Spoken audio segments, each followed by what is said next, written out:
요한복음 8장의 주제는 세상의 빛이신 예수님. 예수님의 I am, 나는 누구다. 나는 생명의 떡이다. 나는 생수의 강이다. 나는 세상의 빛이다. 세 번째 말씀이라고 했습니다. 내가 누구인가를 아는 것, 내가 어디서 왔고 지금 어디 있고 어디로 가야 되는지를 아는 것, 내가 얼마나 소중한 존재인지를 아는 것, 또 내 가치와 내 미래를 아는 것은 굉장히 중요하죠. 그래서 성취감보다 존재감, 자존감이 중요한데 예수님은 자기 선언, 자기에 대해서 명쾌하게 명확하게 나는 누구다 라고 당당하게 말씀하셨습니다.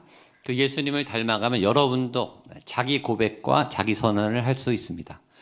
예수님이 나는 세상의 빛이다 라고 하는 첫 번째 의미는 나는 창조자다, 나는 하나님이다, 나는 전능한 이 세상의 주인이다, 이런 뜻이라고 했습니다. 두 번째, 나는 세상의 빛이다 라는 의미는 나는 모든 세상의 시작과 끝이다, 창조와 심판자다, 그리고 그 과정 사이에 있는 모든 과정 역사의 주관자고 모든 인생들의 주권자가 된다.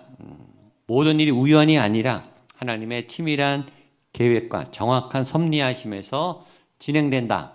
또 하나, 나는 세상의 빛이다 라는 말은 빛이 에너지고 생명인 것처럼 예수님은 우리에게 생명을 주신다. 또 생명을 살아갈 동력과 에너지를 주신다. 하루하루 우리가 살아갈 힘, 에너지, 힘이 있어야 걷고 힘이 있어야 일하고 힘이 있어야 싸우고 힘이 있어야 뭐 맛집이라도 가죠. 힘이 있어야 됩니다. 그 힘의 동력이 예수 그리스도이십니다. 특별히 이 힘은 죄를 이기는, 세상을 이기는, 고난을 이기는, 내 안에 절망과 두려움과 염려를 이기는 강력한 근원이 된다. 그래서 예수님이 세상의 빛이신 그분을 믿으면 우리도 빛이 되고 어둠에 다니지 않게 된다. 지난주에 이 말씀 드렸습니다. 오늘 이 말씀에 이어서 그래서 나는 세상에 속하지 않는다. 세상에 있으나 세상에 속하지 않는 자이다 라는 예수님의 선언의 말씀을 확대해서 보려고 합니다. 먼저 예수님은 이 말씀을 듣고 있는 유대인과 바리새인들에게 너희는 구원받지 못한다 라고 아주 충격적인 말씀을 선언하십니다. 21절 말씀입니다. 시작. 다시 이르시되 내가 가리니 너희가 나를 찾다가 너희 죄 가운데서 죽겠고 내가 가는 곳에는 너희가 오지. 처음부터 굉장히 세세요. 굉장히 어떻게 보면 저주하는 말처럼 굉장히 강하게 유대인들과 바리새인들이 지금 앞에 있는데 압박을 하면서 말씀을 하고 계십니다. 여기서 있는 유대인과 바리새인들은 예수님을 믿지 않는, 하나님을 믿으나 예수님을 믿지 않는, 지금도 유대인들은 그렇게 하고 있죠. 구약은 믿으나 신약은 부정하고 하나님은 인정하나 예수님은 거부하는. 그래서 자신의 선민의식에 따라서 다른 민족들을 멸시하고 자신들의 우월감 속에 갇혀있는, 신앙의 기득권과 교리와 전통에 갇혀있는, 구원받지 못할 가능성이 많은 하나님의 선택한 민족이나 그러나 예수를 믿지 않는 그런 유대인들을 말합니다. 그 유대인들을 향해서 예수님이 굉장히 정확하게 구원에 대해서 정확하게 얘기하시는 게 21절입니다. 한 번 더 읽겠습니다. 시작. 다시 이르시되 내가 가리니 너희가 나를 찾다가 너희 죄 가운데서 죽겠고 내가 가는 곳에는 너희가 오지 못한다. 굉장히 무서운 말이에요. 유대인인데 지옥 간다는 거예요. 유대인인데 하나님을 믿는데 그러나 예수님을 안 믿으면 너희는 내가 가는 곳에 올 수 없다. 여기서 우리는 굉장히 중요한 진리 한 가지를 찾습니다. 진리를 찾고 있거나 진리를 찾았어도 진리 안에 살지 않으면, 진리 안에 거하지 않으면 구원받을 수 없다는 거예요. 내가 진리를 찾고 있다고, 진리를 만났다고 구원받는 게 아니에요. 지금 이 유대인들이 진리를 찾고 있어요. 하나님의 말씀을, 구약 말씀을 알고 있어요. 그리고 지금 예수님과 대화하고 만났어요. 그러나 예수님 안으로 들어오지 않았어요. 즉 예수님 믿지 않았어요. 그러면 예수님이 단호하게 말합니다. 너희는 내가 있는 곳에 오지 못한다. 진리를 찾는 것과 진리를 만난 것과 진리의 삶을 사는 것은 별개의 것입니다. 예를 들면 이런 거예요. 여러분이 좋아하는 책을 샀어요. 그 책을 좋아서 들고 다녀요. 책장에 꽂았어요. 그런다고 책의 지식이 여러분의 머릿속에 들어갑니까? 절대 안 들어가요. 책을 사온 거는 여러분의 책이 소유가 되지만 책은 갖고 있으나 그 책의 지식은 내 머릿속에 공부를 해야 들어가죠. 그것도 책 한 번 읽고 들어가는 게 아니라 수십 번 읽어야 학습이 되는 거예요. 의과대학, 우리 자녀들이 의대 가면 좋죠. 의사들. 의과대학에 합격하기 위해서 강남에서는 뭐 유치원부터 줄을 서야 된다 그러는데 5년, 10년 지독하게 공부하고 전교에서 1, 2등을 다퉈야 겨우 의대에 들어갈 수 있어요. 5년, 10년 공부해야. 근데 의대에 들어갔다고 해서 내가 의과대학 대학생이 했다고 해서 의사가 되는 건 아니에요. 그건 다른 거예요. 의과대학생이 되면 의사가 되는 길에 들어갈 수는 있어요. 그러나 의사가 되려면 의과대학 가서 5년, 10년 의학 공부를 해야 되고 환자를 만나야 되고 수술실에 들어가서 환자를 고치는 실습을 해야 돼요. 그리고 그 경험이 없으면 의사가 아닌 거죠. 우리가 잘 아는 착각, 헬스장에 등록해놓고 일단 안심하죠. 운동 다 한 것 같아요. 한 달에 몇 번 가요? 거의 잘 안 가요. 헬스장에 등록한 것은 좋은 일이나 그러나 헬스장에 등록한 것이 내 몸을 건강하게 해주지는 않습니다. 헬스장에 가서 이 근력 운동을 하고 숨차게 뛰어야 내 몸이 건강해지는 것과 똑같습니다. 우리에게 적용하면 교회 온다고 다 구원받는가? 아닐 수 있습니다. 예배 드린다고 다 내 예배를 하나님이 받으시나? 천만의 말씀입니다. 저는 구약의 창세기 초반에 가인도 제사를 드리고 아벨도 제사를 드렸습니다. 다 하나님께 제사를 드렸고 예물을 다 드렸어요. 정성껏 드렸어요. 그러나 가인의 제사는 하나님이 안 받았어요. 그리고 아벨의 제사만 받았어요. 예배를 안 드린 게 아니에요. 예배를 드렸으나 하나님이 받으시는 예배가 있고 받지 않는 예배가 있어요. 하나님은 예배를 구별하시고 예배자를 정확하게 찾아내세요. 진짜 예배와 가짜 예배를 정확하게 구별하신다고요. 사람은 속여요. 목사는 속일 수 있어요. 하나님은 여러분 못 속입니다.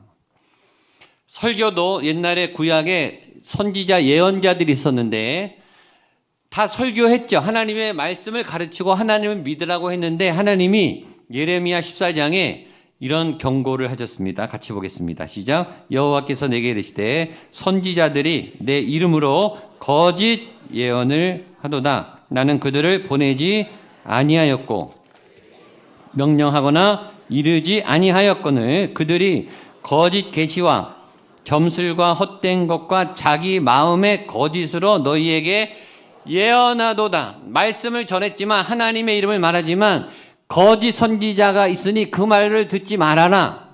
설교라고 다 설교냐? 성경 읽는다고 다 은혜 받느냐? 아니라는 거예요. 거짓 예언자가 있고 참 예언자가 있어요. 거짓 예배가 있고 참 예배가 있어요. 거짓 사역자, 사역을 한다고 다 사역자냐? 교사한다고 다 교사냐? 찬양대 쓴다고 다 찬양대냐? 아니에요. 하나님은 정확하게 이 사람이 왜 찬양하는지, 왜 사역하는지, 나를 위해서 하는지, 하나님을 위해서 하는지 정확하게 알고 계신다는 거예요. 유대인과 바리새인들은 누가 봐도 하나님의 백성이 그리고 구원받았다고 자부하고 있으나 오늘 예수님은 매섭게 경고합니다. 너희가 나를 찾다가 찾긴 찾아요. 교회는 가요. 그러나 너희 죄 가운데서 죽을 거고 내가 가는 곳에 너희는 못 온다. 굉장히 무서운 말이죠. 믿음의 행위를 한다고 구원받는 게 아니에요. 믿어야 구원받는 거예요. 그 믿음은 오늘의 믿음이어야 하고 나의 믿음이어야 해요.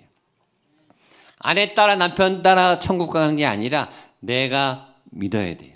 오늘 믿어야 돼요. 그리고 오늘 내 예배가 하나님께 연락돼야 하나님이 기뻐하시는 예배자가 되는 겁니다. 왜 이렇게 예수님이 무섭게 얘기하시는가? 진리죠. 진리를 만나라고. 진리 주변에서 왔다 갔다 하지 말고 진리 안으로 들어오라고. 세상하고 교회를 왔다 갔다 하지 말고 은혜 안으로 그냥 훅 하고 들어오시기를 축복합니다.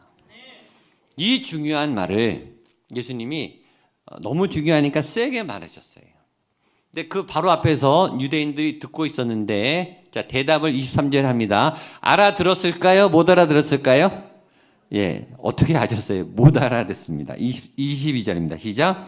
유대인들이 이르되 그가 말하기를 내가 가는 곳에는 너희가 오지 못하리라 하니 그가 자결하려는가?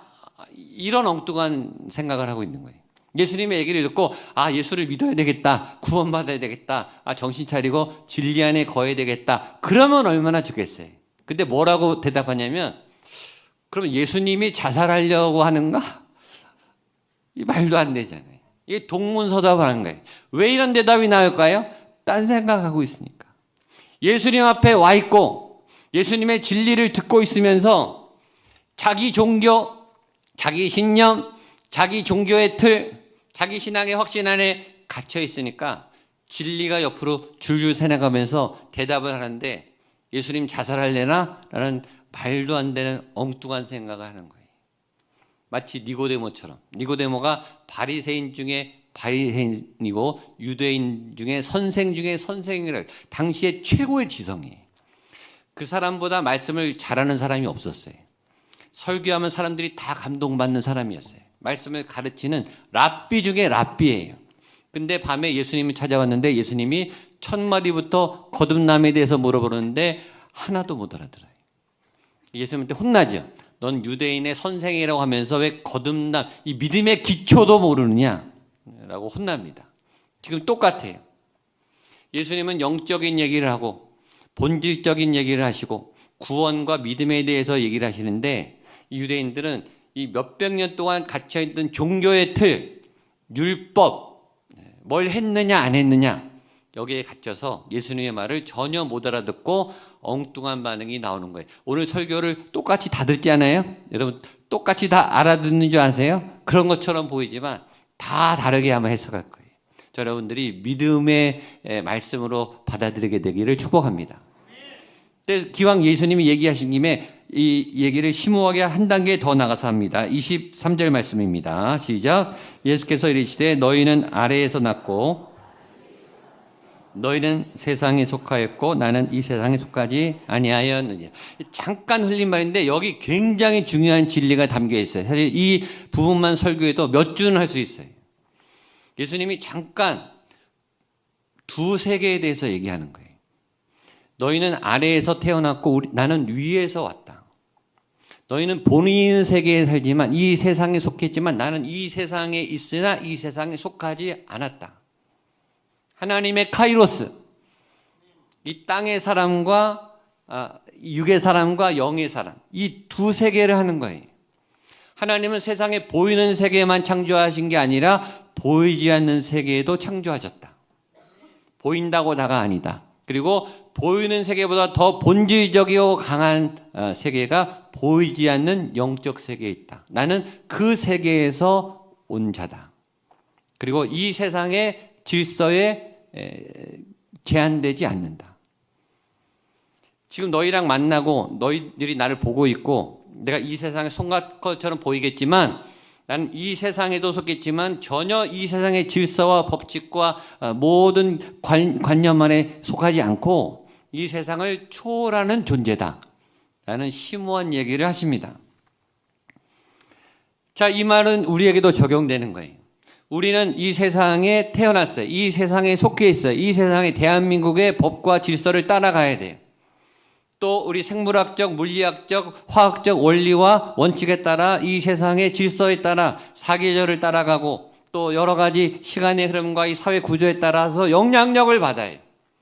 영향을 받아서 이 세상에 속한 것처럼 보이지만 그러나 우리는 하늘나라 시민권이 있어요. 세상에 속하였으나 세상을 초월해서 살 수 있는 능력이 저와 여러분에게 있어요. 땅에 속했으면서 동시에 하늘에 속한 자입니다. 이미 구원 받았습니다. 그러면 하늘나라 백성의 시민권이 있습니다. 이 세상에 구속되고 지배도 받지만 때론 초월도 가능해요. 이 세상의 법칙과 질서를 떠나가서 세상을 이기고 세상이 놀라게 하는 세상을 초월하는 능력이 여러분에게도 나타날 수 있습니다. 예를 들어 죄를 짓죠. 죄를 안 짓는 건 아니에요. 그러나 죄를 전에 보단 덜 지어요. 그리고 이따 나오겠지만 죄책감이 많아져요. 죄에 민감해져요. 그리고 어떤 땐 죄를 안 짓기도 해요. 죄를 이기기도 해요. 유혹을 물리치기도 해요. 그게 다른 거예요. 세상들이 절대 이길 수 없는 죄의 유혹을 여러분들이 이기기 시작합니다. 왜? 하나님의 능력이 생겼으니까. 아파요, 다쳐요, 병들어요, 감기 걸려요. 근데 어떤 분들은 나요. 좋은 의사를 만나요. 지금 의료대란에 수술하기가 어려운데 갑자기 수술 날짜가 잡혀요. 지난주에 한 분이 저한테 그 간증을 하셨어요. 상상할 수 없는데 큰 병원에 예약이 잡혔대요. 지금 몇 개월 기다려야 되는데. 그리고 약도 안 먹고 기도했는데 나요. 그런 일들이 자주는 아니지만 생겨나요. 왜냐? 우리 안에 하나님의 생명이 역사하기 때문이에요. 그런 일들이 여러분에게 점점 더 나타나게 되기를 축복합니다.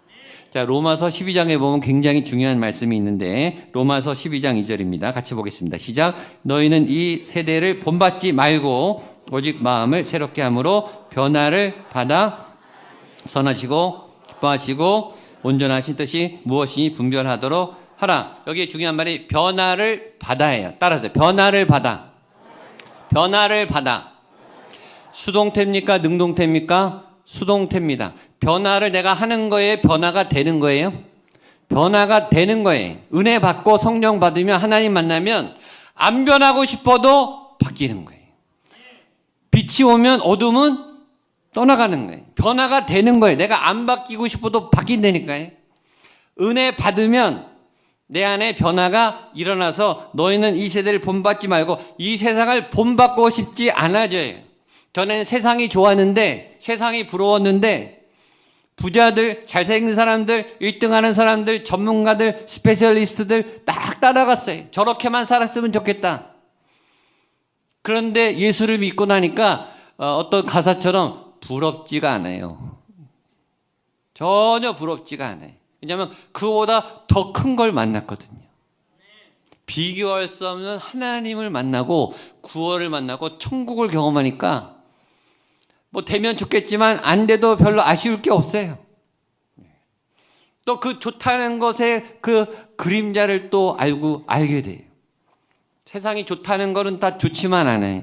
거기 속으시면 안 돼요. 또 하나의 특징, 죄가 불편해지기 시작합니다. 점점. 죄를 못 짓게 돼요. 짓고 싶어도 못 져요. 그렇게 그럴싸하게 거짓말을 잘했던 사람이 은혜 받으면요, 거짓말이 서툴러져요. 거짓말하다가 벌벌 떨어요. 사기를 못 쳐요, 사기꾼들이. 왜? 빛이 됐으니까. 죄를 지으려고 그러는데 죄가 어색해져요. 죄가 불편해진다니까요. 내가 빛이니까 어둠은 이제 떠나가는 거예요. 여러분에게 죄가 불편해지게 되기를 축복합니다. 죄 짓는 게 어색해지게 되기를 축복합니다. 그러니까 술, 담배가 끊어지는 거예요, 여러분. 내가 안 하고 싶어지게 돼요. 여러분, 성령 충만한데 담배 뻐끔뻐끔 피는 거랑 이게 그림이 맞냐고요. 성령 충만하고 신령한 사람이 술에 권하게 취해서 주정하고 길거리에 쓰러져서 자고 그게 그림이 맞냐고요. 어울릴 수가 없어요. 성령이 임하면 내 몸과 영과 삶은 거룩하게 변화가 돼버립니다. 자, 지난주에 읽은 본문을 보겠습니다. 요한복음 8장 12절입니다. 시작. 예수께서 또 말씀하여 이르시되 나는 세상의 빛이니 나를 따르는 자는 그 다음에 어둠에 다니지 아니하고 생명의 빛을 얻으리라. 따라서요. 어둠에 다니지 아니하고. 옆에 분에게 어둠에 다니지 아니하고. 옆 사람에게 선포하세요. 어둠에 다니지 아니하고 생명의 빛을 얻으리라. 4층은 2부 예배도 그렇고 안 따라하시네요. 옆에 분에게 꼭 선포하세요. 순종하십시오. 말씀을 선포하셔야 돼요. 자, 빛을 따르면 어둠에 다니지 않아요. 저희 교회 요새 등록하는 분들이 아까 세례받은 우리 안성미 성도님처럼 생짜배기가 와요. 다른 교회에서 오시는 분도 있는데 초신자들이 와요. 그분들이요, 이 동네를 막 산책하고 다니다가 갑자기 어떤 마음이 들어서 우리 예배에 그냥 쑥 들어와요. 들어오다가 하나님한테 딱 잡혀서 등록하게 됐다는 거예요. 누가 전도했냐? 그냥 왔대요. 그걸 어떻게 설명하겠습니까? 그리고 와도 처음에는 뒤에 앉고 2층에 앉고 기둥 뒤에 앉던 분들이 한 주 한 주 앞으로 나와요. 세상에 다니다가 빛으로 나오는 거죠. 숨어 있다가 앞으로 나오는 거죠. 어느 날 말씀이 들려요. 말씀이 내 혼에 박혀요. 그리고 내 영혼을 깨워요. 아, 이 말씀이었구나. 그 말씀이 달아요. 말씀이 자꾸 읽고 싶어요. 예배를 막 드리고 싶어요. 저는 5분도 기도 못했는데 기도한다고 눈 감았다 떴는데 1시간이 지나버렸어요. 그러니까 기도하려고 한 게 아닌데 그 임재가 너무 좋고 하나님을 사랑하는 마음이 너무 좋고 평안하니까 그냥 있어 봤는데 눈 뜨니까 1~2시간이 지난 거예요. 그게 빛으로 나오는 사람들의 특징입니다. 전 요새 다른 교회도 이제 많이 가보고 집회도 가고 강의도 하고 학교도 가는데 저희 교회 교인들이요 대체적으로 다 밝습니다. 다른 교회 가면요 이렇게 다 심각하세요. 제가 못 견디겠어요. 답답해서 좀 웃으시라고. 저희 교인들은 굉장히 표정이 밝아요. 옷도 예쁘게 입고 오세요. 빛으로 나오고 계신 중인 줄로 믿습니다. 자, 예수님이 마지막으로 굉장히 중요한 말씀을 하세요. 24절입니다. 시작. 그러므로 내가 너희에게 말하기를 너희가 너희 죄 가운데서 죽으리라 하였노라. 너희가 만일 내가 그인 줄 믿지 아니하면 너희 죄 가운데서 죽으리라. 거기 24절에 저주가 2번 나요. 너희가 죄 가운데서 죽을 거다. 그걸 한 번도 아니고 이 듣기 싫은 말을 또 한 번 너희 죄 가운데 죽는다. 죽는다는 말을 누가 좋아하겠어요? 근데 예수님이 아주 오늘은 세요. 2번이나 너희가 너희 죄 때문에 죽는 거예요. 네가 왜 죽냐면 죄가 너를 죽음으로 인도할 거예요. 이 죄를 지으면 죽는다는 말이에요. 우리가 왜 죽는가? 모든 사람은 왜 죽는가? 모든 사람이 죄를 범하였음에 죽는 거예요. 그러나 예수 믿으면 부활하게 되는 거죠. 근데 죄는 너무나 강력해서 우리를 죽인다는 거예요. 죄가 없는 사람이 없어요. 죄 없는 분 있으면 저한테 한번 데려와 보세요. 제가 그분의 죄를 철저히 분석해서 알려드릴게요. 어떤 사람도 죄를 안 짓는 사람이 없습니다. 제가 중독을 빗대서 설명할게요. 요새 중독자가 많은데 물론 이제 우리가 너 일중독이다, 뭐 스마트폰 중독이다 농담으로 말하는 거 말고 병원에서 실제 중독 진단을 받은 중독 환자들.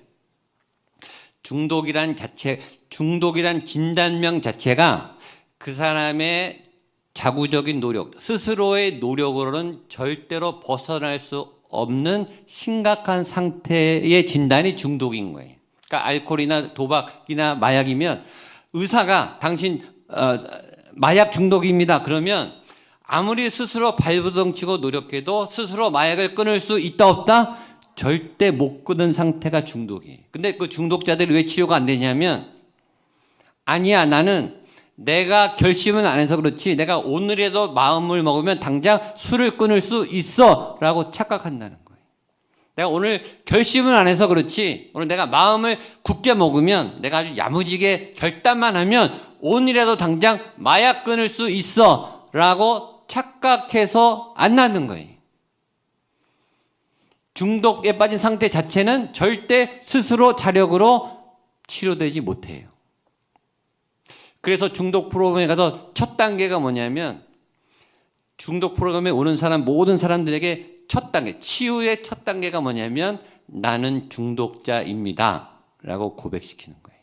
그 말은 나는 내 노력으로 아무리 몸부림쳐도 이 병에서 벗어날 수 없는 환자입니다. 나를 도와주세요. 그래야 치료가 시작된다는 거예요. 중독자 스스로는 못 벗어나. 죄인은 뭔가 죄의 중독자예요. 아무리 스스로 노력해도 절대 구원받을 수 없는 상태가 죄인의 상태입니다. 아무리 공부를 많이 해도 아무리 전문성이 탁월해도 그건 이 도토리 키제 땅에서는 박수 받고 뉴스에 날지 모르지만 천국은 못 가요. 그 누구도. 근데 이 말을 안에 예수님이 2번이나 죽을 거다라고 저주를 하면서 그러나 구원의 문을 열어놨습니다. 24절을 보겠습니다. 시작. 그러므로 내가 너희에게 말하기를 너희가 너희 죄 가운데 죽으리라 하였느니라. 너희가 만일 내가 그인 줄 믿지 아니하면 너희 죄 가운데 죽으리라. 자, 2번 죽는다고 해놓고 그 사이에 예수님이 아주 중요한 힌트를 줬어요. 너희가 만일 내가 그인 줄 믿지 아니하면 죽는다. 예. 안 믿으면 죽는다. 반대로 살려면 어떻게 해야 돼요? 믿으면 산다. 예. 그 구원이 니네 앞에 있다. 나를 믿으면 니네는 살 수 있다. 라고 구원의 문을 열어놓은 거예요. 오직 예수 그리스도 이름만, 예수를 믿을 때만 땅에서 하늘로 올라갈 수 있다. 구원이 이루어진다. 구원 받는다. 그래서 예수 이름이 중요합니다. 세상에 단 하나의 방법이, 다른 길은 없습니다. 그래서 오직 예수, 오직 믿음. 따라서 해요. 오직 예수, 오직 믿음. 옆에 분에게 오직 예수, 오직 믿음. 믿음이 답이에요. 금년 주제가 뭐죠? 하나님을 믿으라. 믿음이 엄청난 겁니다. 믿음장이 히브리서 11장에 이런 말씀이 있습니다. 여러분 잘 아는 말씀인데 히브리서 11장 6절입니다. 시작. 믿음이 없이는 하나님을 기쁘시게 하지 못하나니 하나님께 나아가는 자는 반드시 그가 계신 것과 또한 그가 자기를 믿는 자들에게 상 주시는 이심을 믿어야 할지니라. 아멘. 믿음은 2가지를 믿는다는 거예요. 첫 번째, 하나님이 계신 것과 두 번째, 하나님은 상 주시는 분이신 것을 믿는 것. 높은 뜻 교회 개척하신 김동호 목사님이 초기에 1994년에 교회 출퇴근을 하실 때 성수대교를 지나다니셨어요. 매일 1994년 성수대교가 무너진 그날 아침 7시 40분에 지나가셨대요. 그리고 자기가 지나간 이후에 30분 후에 성수대교가 무너졌대요. 충격을 받은 거예요. 내가 만약에 지체하다가 30분만 늦게 갔으면 죽었다는 거죠. 그게 너무 충격이 돼서 집에 어머니를 모시고 사셨나 봐요. 어머니한테 출근하실 때마다 인사하셨대. 어머니 오늘도 잘 다녀오겠습니다. 근데 생각해 보니까 가긴 가는데 돌아올 수 있을지는 모르겠더라고요, 앞으로. 그래서 인사를 바꾸셨대, 그날부터. 어머니 저 갑니다. 올 수 있을지는 모르겠습니다. 내가 오는 것은 하나님 손안에 달렸습니다. 그 고백이라는 거예요. 그렇죠. 계획대로 안 되죠. 누구를 믿을 수 있고 어떤 상황을 믿을 수 있습니까? 잘 나가다가도 하루아침에 곤두박질하고 건강하다도 하루아침에 병이 생기고 계획대로 안 돼요. 누구도 믿을 수 없어요. 어떤 상황도 보장되지 않지만 하나님은 믿을 수 있습니다. 하나님이 계신 것을 믿으십시오. 그 하나님을 믿으면 상이 있습니다. 구원의 상이 있고 하나님의 자녀가 되는 권세가 주어지는 상이 있습니다. 백부장의 믿음이 그거예요. 예수가 그리스도인 것을 믿었고 예수가 치유자인 것을 믿었어요. 그리고 고백했어요. 주님, 가지 않아도 여기서 선포만 하셔도 저기 멀리 있는 죽어가는 내 하인이 살아날 것을 믿습니다. 그 믿음에 예수님이 그래 가라 네 하인이 살았다 선포하셨고 그 즉시 나았어요. 믿음에는 상이 있어요. 믿음대로 되는 상을 받아요. 여러분이 이 상을 꼭 받게 되기를 축복합니다. 여러분이 믿음의 백성이 되시고 믿음으로 승리하시고 하나님의 계신 것과 하나님이 믿는 자들에게 반드시 상을 주시는 그 상을 많이 받는, 큰 상을 받는, 많은 복을 받는 여러분 되시기를 주님의 이름으로 축복합니다.